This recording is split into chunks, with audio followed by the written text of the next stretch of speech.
না, তারেক ভাই অবজারভেশন হচ্ছে যে আমরা ধরেন আমার লোকাল কালেকশন চমৎকার ছিল, এটা আমি একদম ড্রাফটের পর থেকেই বলছি, এবং আমাদের ড্রাফটে বসার আগেও এইটাই একটা মোটিভ ছিল যে আমরা লোকাল প্লেয়ার কালেকশনটা যেন ভালো করতে পারি।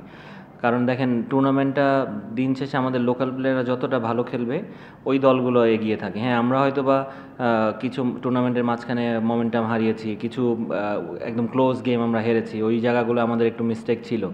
কিন্তু অ্যাট দ্য সেম টাইম আপনি দেখেন আমার বিদেশিদের থেকে যেই পারফরমেন্সটা আমরা আশা করেছিলাম, সেই অনেক ক্ষেত্রে কিন্তু অনেক লোকাল প্লেয়াররাই আমার বিদেশিদের থেকে বেটার পারফর্ম করেছে।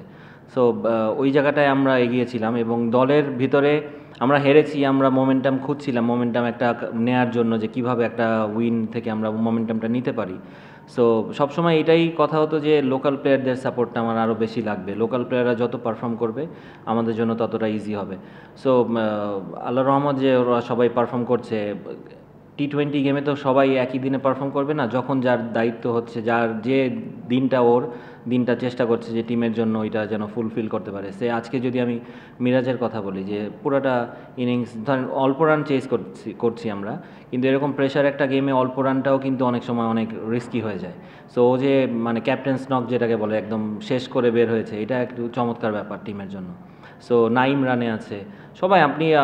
সো আমরা চেষ্টা করেছি যে আমাদের পজিটিভ ভাইবটা যেন থাকে টিমের মধ্যে, বিশ্বাসটা যেন থাকে সবসময়, এবং আমরা যেন খুব সাহসী করে খেলতে পারি।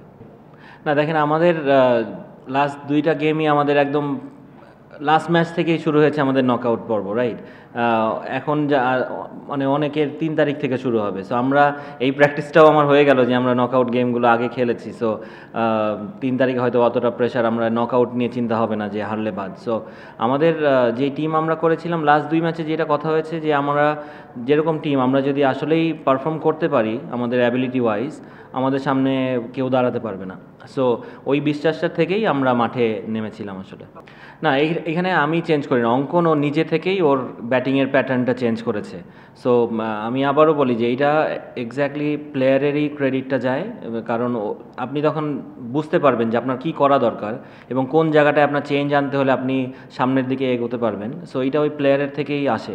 সো অঙ্কন যেহেতু নিজের ব্যাটিংটা চেঞ্জ করেছে, এবং আমি ওকে লাস্ট ইয়ারও বিপিএল কিন্তু খারাপ খেলেনি, লাস্ট ইয়ারও কুমিল্লার হয়ে অনেকগুলো ম্যাচ জিতিয়েছে এবং কম বলে বেশি স্কোর করেছে। সো ওই জায়গা থেকেই আমাদের একটা ছিল যে টার্গেট ছিল যে অঙ্কনকে আমরা যদি দলে ফেরাতে পারি আমরা অবশ্যই অঙ্কনকে নিব।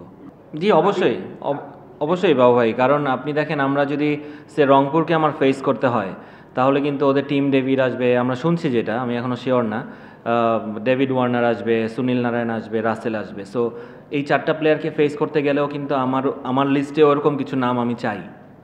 এখন যদি আমি না পাই তাহলে তো আমার আর কিছু আসলে করার নেই, আমার হাতে নেই। এটা আমার কন্ট্রোলে যেটা থাকবে আমি ওইটাই কন্ট্রোল করতে চাচ্ছি। সো আমি লোকাল প্লেয়ারকে কেন আমি বলছি, কারণ আমরাও capable enough to beat any side. So আমি ওই বিশ্বাসটা আমি সবসময় করি, এবং আমি এই বিশ্বাসটা টিমের ভিতরে সবসময় ইনজেক্ট করতে চাই।